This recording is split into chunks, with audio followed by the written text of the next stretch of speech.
Bakunzi ba Salocom TV1 kaze mu kiganiro Rhapsodie de Réalités muzokwama mukurikirana ku munsi ku mbuga zose za Salocom TV1.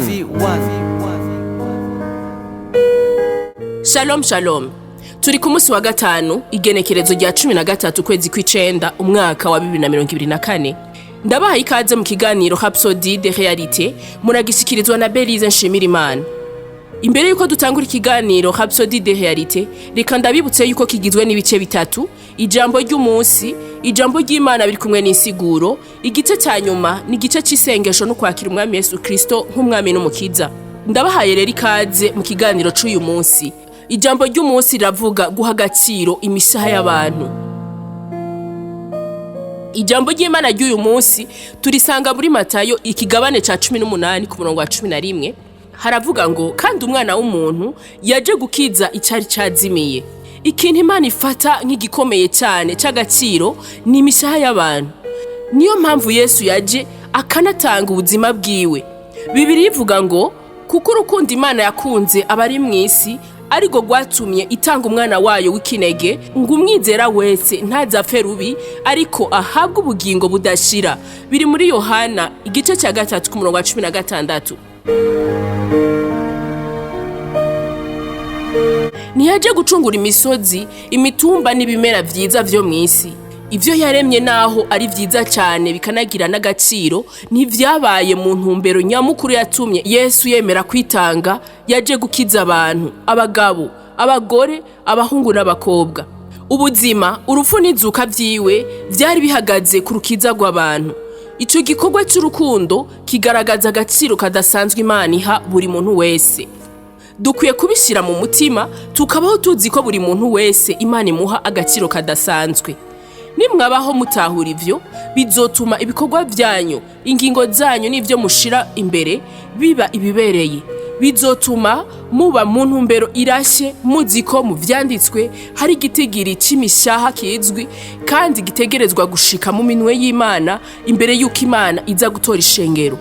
Nico gituma rero ivuga butumwa byocika nk'indihaguzi y'umutima wawe rigacika ubuzima bwawe bwa buri munsi.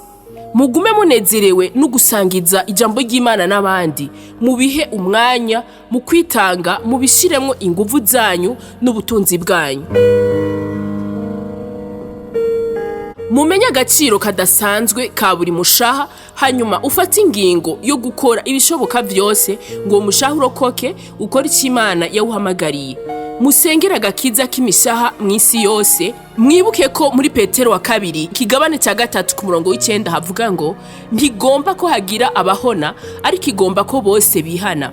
Hamwe no kwigisha ijambo ry'Imana, musabire abataramenya Imana kugira ngo umuco w'ijambo ryayo ubarasire, ubakure mu mwijima ugusenga ibigirwamana no mu kutamenya. Turashitse mu mwanya w'isengesho.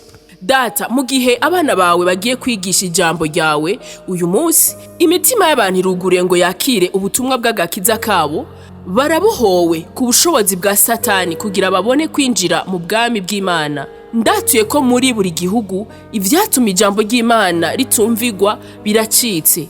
Umuco w'ijambo rya Kristo rirasira imitima y'abagabo, abagore, abahungu n'abakobwa ngo ubwami bw'Imana buronke imishaha nk'ivyimbugwa mu izina rya Yesu. Amen.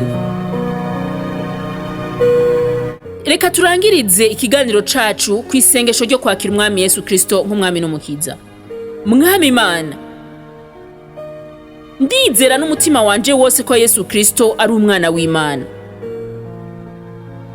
Ndemera ko yapfuye ku bwanje kandi ko Imana yamuzuye mu bapfuye. Ndemera ko ari muzima. Ndatuja akanwa kanje ko Yesu Kristo ari umwami n'umukiza w'ubuzima bwanje kuva uyu munsi. Urakoze mwami wanje Yesu gukiza umushaha wanje. Ubu ncitse icyaremwe gisha. Turagukeje ubu ncitse icyaremwe gisha. Hari cubaza kugira ngo ushobore kubandanya ukura mu buzima bw'agakiza, hamagara kuri 61 40 ubusa 14. Murakoze naho ku munsi w'ejo mugira umunsi mwiza.